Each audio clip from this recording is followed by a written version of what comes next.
নমস্কাৰ বন্ধু-বান্ধৱীসকল, মই আজি চয়াবিনৰ ৰেচিপি লৈ আহিছোঁ। চয়াবিন বেলেগ প্ৰকাৰেও কেনেকৈ বনাই খাব পাৰি তাৰে এটি ৰেচিপি আগবঢ়ালোঁ আপোনালোকৰ মাজলৈ। প্ৰথমে মই চয়াবিনখিনি ভালদৰে ধুই ল'লোঁ। ধুই লৈ ভালদৰে পানীখিনি চেপি মিক্সিং বলটোত মই পেষ্ট কৰি ল'লোঁ। তাৰপৰা উলিয়াই লৈ বল এটাত উলিয়াই ল'লোঁ। তাৰপিছতে মই জলকীয়া পিচি লৈছিলোঁ। জলকীয়া পিচা দিলোঁ। তাৰপিছতে নিমখ হালধি দিম। তাৰপাছতে জিৰা গুড়ি, ধনিয়া গুড়ি মিক্স কৰি থোৱা আছিলে, মই এইখিনি দি ল'লোঁ।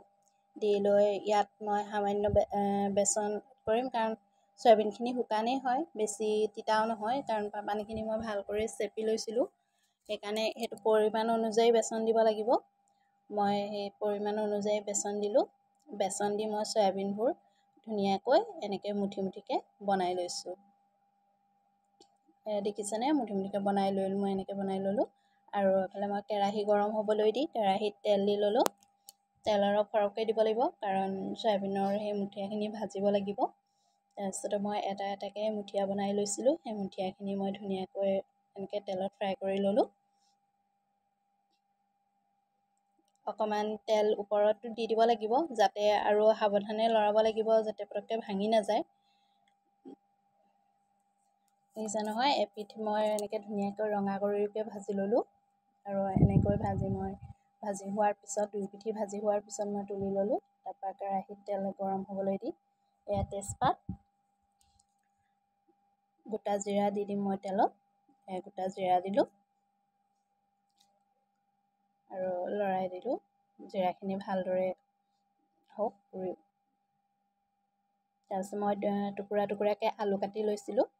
মই কাটি লোৱা আলুখিনি মই এতিয়া তেলত দি দিম। মই কাটি লোৱা আলুখিনি মই দিলোঁ।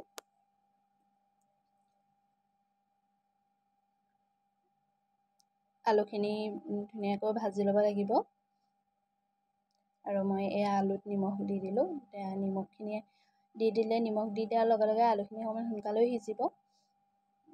মই ধুনীয়াকৈ আলুখিনি অলপ আধা সিজাকৈ মই ভাজি ল'ম আলুখিনি। তাৰপিছতে মই বিলাহী কাটি লৈছিলোঁ টুকুৰা টুকুৰাকৈ। আলুখিনি অলপ ভাজি হোৱাৰ পিছত মই কাটি থোৱা বিলাহীখিনি দি দিম। বিলাহীখিনি দিলোঁ। বিলাহীখিনি দি লৈ মই ভালদৰে ভাজি লৈছিলোঁ। আৰু মই মছলা পিচি লৈছিলোঁ। গোটা জিৰা, ধনিয়া, আদা, জলকীয়া মই পিচি লৈছিলোঁ। আৰু মই পিঁয়াজ নহৰু একো ব্যৱহাৰ কৰা নাছিলোঁ, নিৰামিষকৈ বনাইছিলোঁ যিহেতু। আপোনালোকে বিচাৰিলে পিঁয়াজ নহৰুও দিব পাৰে। মই পিঁয়াজ নহৰু দিয়া নাছিলোঁ, নিৰামিষকৈ বনাইছিলোঁ। আৰু এয়া মছলাখিনি ভাজি হোৱালৈকে মই ধুনীয়াকৈ ভাজিম। আৰু দেখিছেনে, বিলাহীখিনি গলি গৈছে। বিলাহীখিনি গলি গ'লে খাবলৈ ভাল হয়। চব্জিখিনি অকণমান গ্ৰেভি টাইপ হয়, খাবলৈও ভাল হয়। মছলা মোৰ ভাজি হৈয়ে গৈছে, বিলাহীখিনিও গলি গৈছে প্ৰায়। এতিয়া মোৰ ভালদৰে ভাজি হোৱাৰ পিছত দেখিছে নহয়, মছলাখিনি ভালদৰে গোট মাৰি গৈছেগৈ, ভাজি হৈছে। আৰু এয়া পানী দি দিলোঁ মই।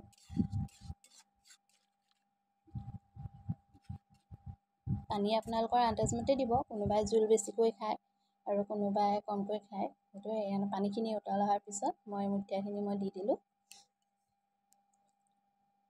দি লৈ অলপ উতলিবলৈ দিম। উতলিবলৈ দি মই গৰম মছলা পিচি লৈছিলোঁ। গৰম মছলাটো অপশ্যনেল, যোনে যোনে ভাল নাপায় গৰম মছলা দিব নালাগে, আৰু ভাল পোৱাসকলে গৰম মছলা দিলেই হ'ল। গৰম মছলা দিলে কি হয়, চব্জিটোৰ চেণ্ট ধুনীয়া হয়। সেইকাৰণে মই পিচি লৈছিলোঁ গৰম মছলা, সেই গৰম মছলা দি দিলোঁ। আপোনালোকে এনেকৈ বনাই খাই চাবচোন নিৰামিষৰ দিনা। আৰু চয়াবিনৰ এইটো এটা বেলেগ সোৱাদ হয়, কাৰণ আমি চয়াবিনটো এনেই চব্জি বনাই খাওঁ। আজি বেলেগ ৰকমে বনালোঁ, আপোনালোকেও খাই চাব।